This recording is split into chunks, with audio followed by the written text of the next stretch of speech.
एक बार की बात है, एक लड़का था। उसका नाम सबल था, जो नगर में रहता था। वह अपने जीवन से बहुत निराश था। उनकी निराशा का कारण यह था कि वह अब तक अपने जीवन में कुछ नहीं कर रहा था। उसके माता पिता उसे ताने मारते थे कि आपके सभी मित्र कुछ न कुछ कर रहे हैं, लेकिन आप अभी भी घर बैठे हैं। दोस्तों के बीच भी अक्सर उनका मजाक उड़ाया जाता था। वह कहीं जाता तो लोग उससे पूछते कि आप क्या कर रहे हैं। उसे यह बताने में भी शर्म आ रही थी। वह कुछ नहीं कर रहा था। धीरे धीरे उसने रिश्तेदारों से मिलना जुलना कम कर दिया और लोगों से मिलना भी बंद कर दिया। वह ज्यादातर समय घर पर ही रहता है। वह अकेला रोता है और भगवान को कोसता है और अपनी किस्मत को दोष देता है। अब उसे अपना जीवन बोझ लगने लगा था। कभी कभी वह सोचता कि कब वह कुछ करने के योग्य बनेगा, और फिर वह सोचता कि जिंदा रहने से अच्छा मर जाना है। एक दिन वह अपने नगर की एक गली से गुजर रहा था। तभी उसने देखा कि एक उपदेशक दुख और परेशानियों पर उपदेश दे रहा है। वह भी उसी भीड़ में सबसे पीछे बैठ गया और गुरु के प्रवचन सुनने लगा। उपदेशक कह रहा था, दुख एक शिक्षक की तरह है जो हमें जीवन की सच्चाई दिखाता है और हमें जीने का सही तरीका सिखाता है। आप चाहें तो जिंदगी जीना भी सीख सकते हैं। गुरुजी उपदेश दे रहे थे कि तुम चाहो तो कुछ भी हासिल कर सकते हो, और अगर चाहो तो एक कोने में बैठकर रो सकते हो। इन सभी बातों को सबल ध्यान से सुन रहा था, लेकिन शिक्षक की यह बातें पसंद नहीं आई। उसने खड़े होकर कहा कि कुछ भी सिखाने से दुख दूर नहीं होता, इसमें केवल दर्द होता है। दुख की पीड़ा अनंत है। ऐसा लगता है कि इसके बाद कुछ होने वाला नहीं है। इससे कुछ भी फर्क नहीं पड़ता है। इसके सामने तो मौत भी छोटी लगती है। उपदेशक ने कहा, फिर तुम्हारा दुख क्या है? सबल ने उसके सामने अपनी सारी व्यथा सुनाई और पूछा, मेरे दुख का कोई उपाय है तुम्हारे पास? यह सुनकर शिक्षक मुस्कुराए और बोले, तुम उस दिन मेरे पास आओ जब आपके जीवन में वास्तविक दर्द हो। मैं आपकी समस्या का समाधान अवश्य करूंगा। यह कहकर गुरु वहां से चला गया। सबल ने सोचा, कहीं मेरा दुख नकली तो नहीं है? क्या मैं जिस दर्द से गुजर रहा हूं वह नकली है? मेरा दुख कोई नहीं समझ सकता। जब माँ बाप नहीं समझते तो गुरु क्या समझेगा? उनके दुखों से व्यथित होकर सबल ने एक फैसला लिया कि अब वह कुछ करेगा। सबल ने एक छोटा व्यवसाय शुरू किया, पर उसे सफलता नहीं मिल रही थी। लेकिन उसके घर वाले पूछते हैं कि क्या वह कुछ कोशिश कर रहा है। वह अपने व्यवसाय में लगा रहा और धीरे धीरे उन्हें सफलता मिलने लगी। फिर उसने गति पकड़ी और केवल 3 साल के अंदर ही वह एक बड़ा बिजनेसमैन बन गया। अब सबल के आसपास ऐसे कई लोग थे जो उसकी परवाह करता था, जो उससे प्यार करता था। अब उनके परिवार के सदस्य भी उसकी तारीफ करते नहीं थक रहे थे। दिन ब दिन उसके मित्रों की संख्या बढ़ती जा रही थी। अब वह अपनी जिंदगी से बहुत खुश था। उनके कुछ दोस्तों ने उन्हें सलाह दी कि जब आप एक बड़ा बिजनेसमैन बनकर बहुत खुश हैं, तो सोचिए आपको कितनी खुशी होगी अगर आप इस शहर और इस राज्य के सबसे बड़े बिजनेसमैन बन जाते हैं। कितने लोग आपसे जुड़ना चाहेंगे, आपकी कितनी बड़ी ख्याति होगी, और स्वयं राजा भी आपसे दोस्ती करना चाहेंगे और जरूरत पड़ने पर ही आपसे पैसे उधार लेंगे। दोस्तों की यह बात सबल के मन में घर कर गई। अब वह और पैसे कमाने की कोशिश करने लगा, लेकिन उसे यह सब बहुत ही जल्दी चाहिए था। वह समय बर्बाद नहीं करना चाहता था। उनका अधिकांश समय इन चीजों को प्राप्त करने में घलाने लगा। इसलिए वह ऐसे काम करने लगा जो सही नहीं था। उसने बड़ा उधार लेना शुरू कर दिया। उसके दोस्तों से पैसे की मात्रा और अधिक मुनाफा कमाने के लालच में वह अपने माल में मिलावट करने लगा। उसने अन्य व्यापारियों के खिलाफ भी साजिश रची और उन्हें डराया धमकाया। जैसा उसके दोस्त कहते थे वैसा ही करता था। वह इन तरीकों से ज्यादा पैसा कमा रहा था, पर अब उसके जीवन में पहले जैसा चैन न था। उनके मन की शांति गायब हो गई थी और वह रात को सो नहीं पाता था। वह हंगामे में रहता था। वह सब कुछ पाकर भी उन्हें किसी चीज में सुख नहीं मिल रहा था। एक दिन सबल अपनी गाड़ी में कहीं जा रहा था। तभी रास्ते में उन्हें उपदेशक का आश्रम दिखाई दिया। वह रुका और गुरु के पास जाकर बोला, संत, आपने मुझे मेरे पास आने के लिए कहा था जब मेरे जीवन में सच्चा दुख आता है। अब मैं बहुत दुखी हूं कि मेरी नींद हराम हो गई है। मुझे कहीं भी शांति नहीं मिल रही है। इस प्रकार सबल ने अपनी सारी समस्याएं गुरु को बता दी। गुरु ने कहा, जब तुम पहली बार मुझसे मिलने आए थे तब भी तुम किसी दुख में थे, आपने उस दर्द से क्या सीखा? सबल ने कहा कि सिर्फ सोचने और चिंता करने से कुछ नहीं होता। आपकी दृष्टि को सच करने के लिए यह कार्रवाई करता है। और सिर्फ काम करने से कुछ नहीं होता, परिणाम भी मिलना चाहिए। जब आपको लगता है कि आपका लक्ष्य हासिल नहीं होने वाला, तब राह में चाहे कितनी भी मुश्किलें आ जाएं, मन कितना भी निराश क्यों ना हो, कितना भी लगता हो कि अब कुछ नहीं होने वाला है, तभी विश्वास करें, मैं जो भी कर रहा हूं उसमें अवश्य सफल होऊंगा। लोग केवल सफल लोगों का सम्मान करते हैं। कोई कितना भी अच्छा क्यों ना हो, वह हमेशा लोगों की नजरों में बोझ बने रहते हैं। यह सब सुनकर उपदेशक मुस्कुराया और बोला, जब आपके पास है तो यह वास्तविक दुख नहीं है। अपने जीवन में वास्तविक दुख आए तब मेरे पास आओ, मैं उसे ठीक कर दूंगा। सबल ने जाते समय साधु को सोने के सिक्कों से भरा घड़ा भेंट किया। घड़े को देखकर गुरु ने कहा कि यह मेरे किसी काम का नहीं है, उस पेड़ के नीचे गड्ढा खोदकर गाड़ दो। सबल ने घड़े को पेड़ के नीचे दबा दिया, जैसा कि गुरु ने बताया, और वहां से चला गया। कुछ दिनों से कारोबार ठीक चल रहा था, लेकिन व्यापार के गलत तरीके के कारण धीरे धीरे उसे व्यापार में घाटा होने लगा। उसकी सारी दौलत धीरे धीरे खत्म होने लगी। और एक दिन ऐसा भी आया जब उसके पास कुछ भी नहीं बचा और उस पर कर्ज का बोझ चढ़ गया था। परंतु वह निश्चिंत था, क्योंकि उसने अपना सारा कर्ज अपने दोस्तों से लिया था। उसने सोचा कि उसके दोस्त बुरे वक्त में उनके साथ खड़े रहेंगे, लेकिन ऐसा कुछ नहीं हुआ। जैसे ही बुरा वक्त आया, दोस्त पहले उससे कर्ज मांगने लगे। अगर उसने कर्ज नहीं लौटाया, उन्होंने उसे जान से मारने की धमकी भी दी। उनके सभी शुभचिंतक और प्रियजन उससे दूर हो गए। उसके दोस्त, जो उसके साथ मस्ती किया करते थे, अब उससे दूर भाग रहे थे। उसका परिवार उसकी गलतियां और कमियां गिनने लगा। उनकी सारी संपत्ति नीलाम कर दी गई और उसके पास कुछ भी न बचा। जब उसने अपने पिता से मदद मांगी, पिता ने कहा कि मेरे पास थोड़ी सी संपत्ति है, मैं तुम्हारी माँ को क्या कहूँगा अगर मैं तुम्हें दे दूँ। यह संपत्ति हमारा अंतिम उपाय है। सबल के मन में गहरा दुख छा गया। उसके आसपास कोई नहीं था जो उनके दुख को समझ सके, जो उसे संभाल सके। जनता के इस विश्वासघात के कारण वह अंदर से टूट चुका था। वह सोचने लगा कि अब जीने का क्या मतलब है, अब मौत ही मेरा सहारा है। वह आत्महत्या करने के लिए पहाड़ी पर जा रहा था। तब से उसे याद आया कि उस शिक्षक ने उससे कहा था, मेरे पास आओ जब तुम्हारे जीवन में वास्तविक दुख हो। सबल गुरु के पास गया और अपनी सारी व्यथा सुनाई, आंखों में आंसू लिए। उसने कहा, हे गुरु जी, मेरे दुख का निवारण कीजिए। गुरु ने कहा, जब जीवन में असली दुख होता है तब मेरे पास आ जाना, मैं इसे जरूर ठीक करूंगा।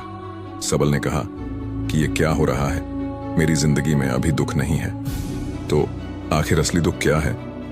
गुरुजी ने सबसे कहा कि पहले आप मुझे बताओ, आपने अपने दुख से क्या सीखा?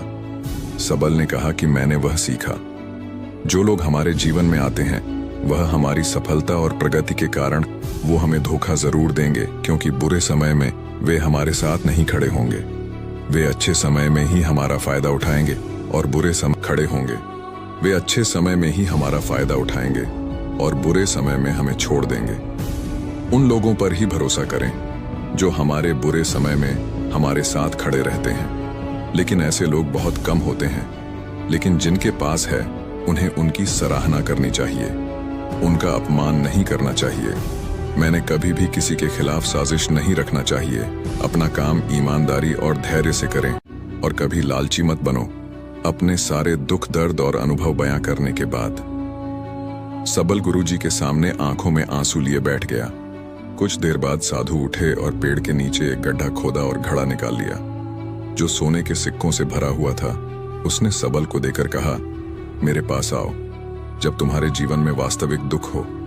सबल ने अपने शिक्षक को धन्यवाद दिया और उसे प्रणाम करके चला गया। उस पैसे से उन्होंने एक छोटा सा व्यवसाय शुरू किया। अब वह छोटा व्यापारी बनकर भी खुश हैं। उन्होंने पूरी लगन और ईमानदारी से कारोबार किया। जल्द ही वह अपने शहर का एक बड़ा व्यापारी बन गया। उनका जीवन सुख सुविधाओं से भरा हुआ था। लेकिन कोई कितना भी अच्छा क्यों ना हो, लेकिन जीवन में दुख आता है तो सबल के जीवन में भी दुख आते थे। अपने माता पिता की मृत्यु के रूप में वे दोनों एक ही दिन मर गए। सबल अपने माता पिता से बहुत प्यार करता था, इसलिए उनके निधन से उन्हें गहरा सदमा लगा। वह शवों को ले गया, दोनों को श्मशान घाट ले गया, जहां अंतिम संस्कार किया गया। वहां उसने अपने माता पिता का शव जलता हुआ देखा तो उनका मन बेचैन हो उठा। उसके मन में कई सवाल उठने लगे। वह घर वापस आ गया, इसलिए उसने अपने माता पिता के घर और संपत्ति को देखा जिसके लिए उनके पिता हमेशा लड़ते रहे, आज जो छूटा पड़ा है। जिन्होंने इसकी देखभाल की, इसके लिए लड़ने वाले इस दुनिया से चले गए। उसके पिता ने जो कुछ कमाया वह सब यहीं रह गया। एक दिन पहले तक उसके पिता मारपीट करते थे किसी के साथ उसकी संपत्ति के लिए, आज वो खुद इस दुनिया से चले गए। उसका मन ऐसे अनेक विचारों के बवंडर में था। वह अंदर से अकेला और डरा हुआ महसूस कर रहा था। वह खाली महसूस कर रहा था। उसे लगा कि कुछ है, वह समझ नहीं सका। इसलिए वह गुरु के पास गया। उसे देखकर गुरुजी ने कहा, क्या जीवन में कोई दुख है? सबल ने कहा, वैसे तो जीवन में कोई दुख नहीं है, सब कुछ अच्छा चल रहा है, लेकिन आज मेरे माता पिता का देहांत हो गया है। मैं इस घटना से बेहद दुखी और परेशान हूँ। गुरुजी ने कहा, इसमें दुखी होने की क्या बात है? एक दिन सबके अपनों को मरना है। कोई न कभी जिया है और न कभी रहेगा। एक दिन तुझे भी मरना है। शायद तुम कल ही मर जाओगे या आप आज भी मर सकते हो। सबल ने कहा, क्या कह रहे हो गुरु जी? मैं भी मर जाऊंगा, लेकिन मैं अभी जवान हूँ। गुरु ने कहा कि सब जी रहे हैं इस भ्रम में कि मृत्यु केवल दूसरों को आती है, बड़ों के पास ही आती है। लेकिन जवान और बूढ़े मर जाते हैं, बच्चे मर जाते हैं। मौत का उम्र से कोई लेना देना नहीं है। ये सभी को प्रभावित करता है। मास्टर जी की ये बातें सबल के मन में घर कर गईं और वह चुपचाप चला गया। लेकिन उसका मन अभी भी बेचैन था। वह खाली महसूस कर रहा था। वह सारा दिन अपने बारे में ही सोचता रहा कि वह कौन है, वह इस दुनिया में क्यों आया है। क्या जीवन का लक्ष्य केवल चीजों को खाना और मरना है? ऐसे कई सवाल उसके दिमाग में लगातार उठ रहे थे, लेकिन उन्हें अपने किसी भी सवाल का जवाब नहीं मिल रहा था और उसका दुख आग दिन दिन बढ़ता ही जा रहा था। इसलिए कुछ दिन बाद वह फिर से गुरुजी के पास पहुंचा और बोला, हे स्वामी, मैं बहुत दुखी हूं क्योंकि मैं यह नहीं जान पा रहा हूं कि मैं कौन हूं और मैं इस दुनिया में क्यों आया। ये सुनकर गुरुजी मुस्कुराए और बोले, आज आपके जीवन में पहली बार सच्चा दुख उत्पन्न हो गया है। ये वास्तव में दुख कहलाने के लायक हैं। हम नहीं जानते कि हम कौन हैं, हम क्यों आए हैं, क्या करें, कैसे करना है। सबल ने अपने गुरु से कहा कि उसकी दुर्दशा दूर करो। गुरु ने कहा कि हम सभी इंसान हैं, जीवन भर संग्रह करते रहते हैं। सबल ने कहा कि सभी इंसान जीवन भर धन, सम्मान, परिवार, प्रतिष्ठा, मित्र, शत्रु आदि जमा करता है।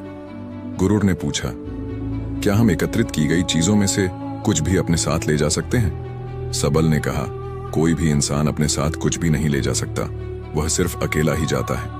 मेरे माता पिता भी अपने साथ कुछ भी नहीं लेकर गए। सब कुछ, धन, संपत्ति, वैभव, सब कुछ यहाँ पर छोड़ कर गए। शिक्षक ने कहा, अब मेरी बात ध्यान से सुनो। इस संसार में हमें जो संग्रह करना चाहिए वह हम नहीं करते। चीजें हमारे सामने होती हैं, लेकिन हम उन्हें देखने की कोशिश नहीं करते। हमें इस दुनिया में जो कुछ भी इकट्ठा करना है वह हम खुद हैं। हमें खुद को जुटाना होगा ताकि जब हम मरें तो हम एकजुट हो सकें। और खुद को पहचानने में सक्षम होने के लिए हम अंदर बंटे हुए हैं। हम प्यार, नफरत, गुस्सा, ईर्ष्या में बंटे हुए हैं। क्रूरता, धन, स्थिति, प्रतिष्ठा, सम्मान, पहचान, धर्म, जाति, सैकड़ों, हजारों ऐसी चीजों और इच्छाओं में हम विभाजित हैं और टुकड़ों में जीवन जी रहे हैं। इस विभाजन के कारण हमारी चेतना कभी एक नहीं हो सकती। हमारी चेतना शक्ति बिखरी हुई है, इसलिए हमारे पास इतना समय नहीं है, इतनी ऊर्जा नहीं कि हम मुड़ सकते हैं और अपने भीतर देख सकते हैं। वास्तव में धन, सम्मान और सुविधाओं का अभाव, लोग इसे दुख समझते हैं और जीवन भर के लिए जो दुआ कहकर रोते रहते हैं और समाधान खोजने का प्रयास करते रहते हैं, उन्हें अपना समाधान कभी नहीं मिलेगा, क्योंकि जिसे लोग दुख कहते हैं वह वास्तविक दुख नहीं है। यह सिर्फ एक आदमी की इच्छा है, उसकी इच्छा कभी पूरी नहीं होती। स्वयं पर ध्यान दो। अपने मृत्यु से पहले अपने आप को जानने की कोशिश करो, बिखरो मत। सबल ने कहा, तो गुरुजी, क्या हम इस संसार को छोड़ दें? हमारी सभी इच्छाओं को मार देना चाहिए। किसी से प्रेम नहीं करना चाहिए, धन संग्रह नहीं करना चाहिए, सम्मान की आशा छोड़ देनी चाहिए। शिक्षक ने कहा कि भावनाओं और इच्छाओं ऐसे बिखरे हुए मनुष्य में से निकल आओ, जैसे कोई पत्थर पहाड़ से गिरे जिस पर पर्वत का कोई वश नहीं है, सिवाय देखने के। परेशान होना, और कुछ खोना, वैसे ही बिखरे हुए मनुष्य की इच्छाएं बेकाबू और दर्दनाक हैं। उसका अनियंत्रित मन इच्छा करता रहता है और कल्पना करता रहता है, और यह दुख देता है। लेकिन जब एक व्यक्ति अपने मन को एकत्र करता है तो वह जो कुछ भी करता है वह उसके नियंत्रण में होता है। फिर उसकी इच्छा से इच्छाएं भी उत्पन्न होती हैं। सबल ने कहा कि आपने मेरे असली दुख का समाधान कर दिया। आपका बहुत बहुत धन्यवाद। अब से मैं खुद को समेटने, खुद को तराशने की कोशिश करूंगा।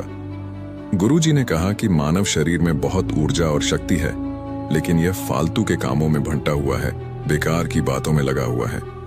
यह एक बहुत ही शक्तिशाली मशीन की तरह है। एक बच्चे के हाथ में रखा जा रहा है और वह बिना सोचे समझे अपनी शक्ति बर्बाद कर रहा है, और बिना किसी नियंत्रण के। इसीलिए इस शक्ति पर ध्यान दें, अपनी चेतना, और इसे इकट्ठा करें। सबल को अपने प्रश्नों का उत्तर मिल गया। उसने अपने गुरु का शुक्रिया अदा किया और चुपचाप चला गया। दोस्तों, उम्मीद है आपको यह कहानी पसंद आई होगी। अगर आपको यह कहानी पसंद आई हो तो अपने दोस्तों और परिवार के साथ जरूर शेयर करें। आपका कीमती समय देने के लिए धन्यवाद।